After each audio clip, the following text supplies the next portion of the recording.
What's going on, everybody? It's EricRayweather back here with yet another big Madden 21 update. Now, don't be confused with yesterday's video. Yesterday, we covered all of the franchise updates, which are live in today's update, but there's more. There's gameplay stuff, and there's some other things they added to the update. So we're going to make sure to cover all that in the video, the things that are new, and also we're going to briefly touch on the franchise updates again. But if you do want to just go super in-depth with all the franchise updates, we did a whole video on that yesterday. I'll link it below. You can check that out if you missed it. Now, if you're new to the channel and you never want to miss out on any of these Madden news videos, updates, or the new 2K football game news that will be dropping soon, because they are dropping some type of an NFL game this year. If you want to make sure you're always up to date on what's going on with that as well, make sure to subscribe, turn the bell icon on so that you never miss any of these videos when they go live. So first off, we're going to cover all of the gameplay updates, and then we'll touch on some of the other stuff. So they did a lot with zone coverage in this update. It's been a big issue for a while. It's gotten a lot of complaints. A lot of people have been aggravated about it. They did a ton with zone coverage in this update, so we're going to read through all of it and see exactly what they touched on. First off here, it says they did some tuning to deep zone defender logic to focus more on deep threats in their zone and less on shorter routes approaching their zone. They also did some tuning to deep zone logic in cover 1 to react quicker to deep over, post, and any other deep crossing routes.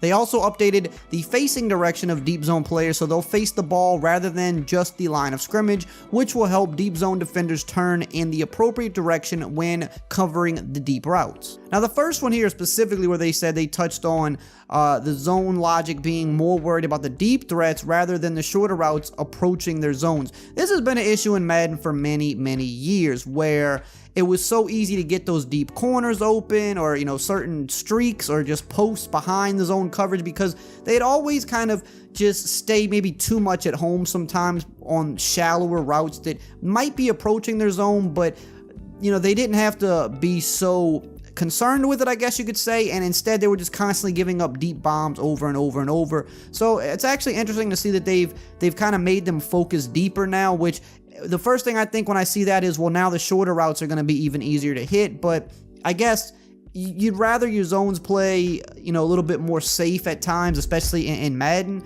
and make people have to dink and dunk you rather than just being able to throw bombs all day. So we'll see how this works. With the zone drop adjustments mixed with this, you can have your underneath zones set to a specific spot on the field where you want them to drop. So if you use that along with the fact that deep zones should play deeper now, I think this might actually be a decent fix. Next up, continuing with some of these zone improvements, they did some tuning to the fake out logic on inside release post routes, also known as S-posts.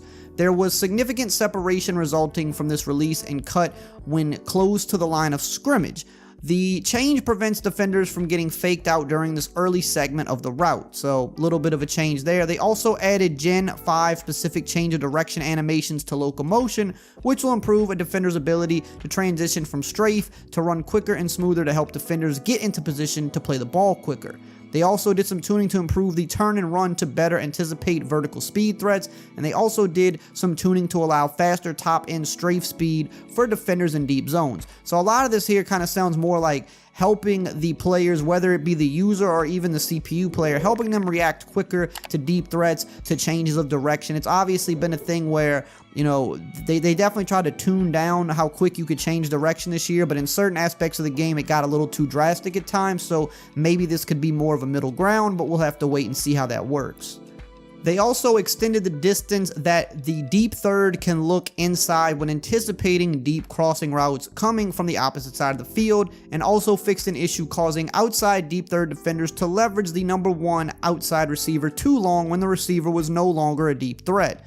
So this just sounds more like kind of some of the other things that we're talking about here, just helping the deep zones react better. Specifically something here which has happened in Madden for a long time, where it says how, you know, the outside deep third would leverage the #1 receiver too long even if he was no longer a deep threat, meaning he wasn't running deep down the field. He might have been running a drag route or something like that, or maybe a deep in route, but the way Madden works is that deep zone will just stay in that deep zone and just keep dropping. Even if nothing's coming into his area, he'll just stay there and guard nothing, which is a problem. Whereas in real life, if it's very clear after, you know, so many seconds in the play, right, that nothing's coming in your direction, the receiver that you're locked onto isn't going deep at all, you want to start looking for work a little bit, and it would make it easy to kind of throw routes close to where that cornerback would be, because he would just keep drifting back and just covering ground instead of looking for work in his zone once it was obvious that there was no threat going down his side of the field. So curious to see how this stuff's going to work, but I think that those are things that have needed to be changed for a while. So it's really just all about, does it work properly? That's kind of always the catch-22 when it comes to these updates. Now, they added a dev note here to all of the zone coverage changes where it says, we've made significant changes to zone coverage, specifically deep zones, to better balance the deep passing game and increase anticipation of deep zone defenders. One thing to be aware of is that these changes only apply to defenders in zone coverage and will not impact match zone players after they have transitioned to man coverage on applicable match coverage plays. We will continue to monitor stats and feedback on both man and zone coverage towards future tuning updates, and thank the Madden community for the feedback on zone coverage. So one of the biggest areas of the game that's been a problem for a while, some years it's worse than others, some years better than others, but it sounds like they did a lot of good things on paper here with zone coverage to make it better, specifically the deep zones, where it just, especially this year, seemed very easy to just get behind them more than ever. So I'm curious to see how this is going to play out. If you guys are playing on the update, let me know below in the comments, do you feel that the zone coverage has improved, or does it still feel too much like the same?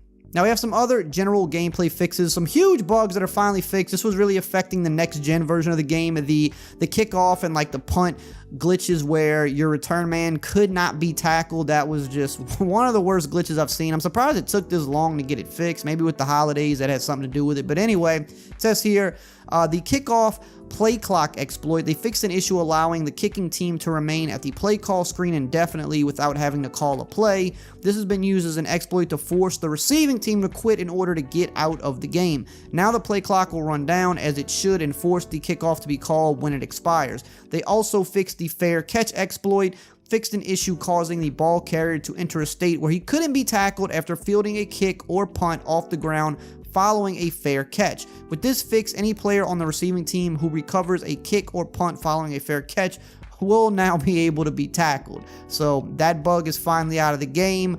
That was one of the wildest ones we've seen, and yeah, I mean, kind of just typical Madden as of late. Just some of the crazy bugs we've seen this year have just been kind of outrageous.